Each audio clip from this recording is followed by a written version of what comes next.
Бүгін Тарас мемлекеттік педагогикалық институтында тарих ғылымдарының докторы Берекет Карабаевтың Қазақ хандығының құрылу тарихы атты кітабының тұсаукесері өтті. Еліміздің ұлттық ғылым академиясының корреспондент мүшесі бұл еңбегін Қазақ хандығының 550 жылдық мерейтойы қарсаңында жарыққа шығарған. Әл-Фараби атындағы Қазақ ұлттық университетінің профессоры бұл монографиядағы деректерді 20 жыл бойы жинақтаған. Тарихи шығармаларды сараптай келе 60-тан астам шығыс деректерінің мәліметтерін пайдаланыпты. Онда Қазақ хандығы құрылуының теориялық әдістемелік мәселелері мен кезеңдері кеңінен қамтылған. Автордың айтуынша көп жылдық еңбегінің жарыққа шығуына қыркүйек айында тойланатын Қазақ хандығының 550 жылдығы түрткі болыпты. Әрине мына елбасымыздың биылғы жылды Қазақ хандығының 550 жылдығынан кейін атағаннан кейін, жариялағаннан кейін енді мен тоқтап қала алмадым.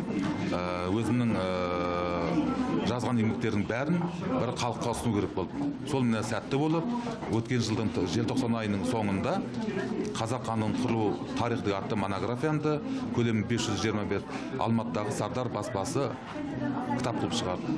Алғашқы оның тұсаукесері сол Әл-Фараби атындағы Қазақ ұлттық университетінде өтті. Ал одан кейін екінші ресми тұсаукесері бүгін міне Қазақ хандығының туы тігілген жері Тараз өңірінде Тараздағы мемлекеттік педагогикалық институттың қолдауыменен, ұйымдастыруымен осы Тараз қаласында өтіп отыр. Автор ұзақ жылдық еңбегінде қазақ халқының қалыптасуының аяғы мен қазақ хандығының құрылуы бір кезеңде жүзеге асқан тарихи үрдіс деп есептеп, хандықтың негізін қалаған Жәнібек пен Керейдің тарихи рөлін барынша ашып көруге тырысқан. Тарихшы өз шығармасын оқырманға кеңінен таныстырып, институт ұжымына кітаптарын табыс етті. Жас ұрпақты тарихқа, тарихтық санаға, тарихтың білу көздеріне еңбек арқылы, кітап арқылы итермелейтін болса, екінші жағынан еліміздің патриоттық сезімін нағыз нақыштайтын дүние осы монографияның әрбір бетінен табылады деп ойлаймын. Себебі бұл әңгіме емес, бұл сұхбат емес, былайша айтқан кезінде нағыз тарихи деректерге арналып жазылған үлкен ғылыми зерттеу.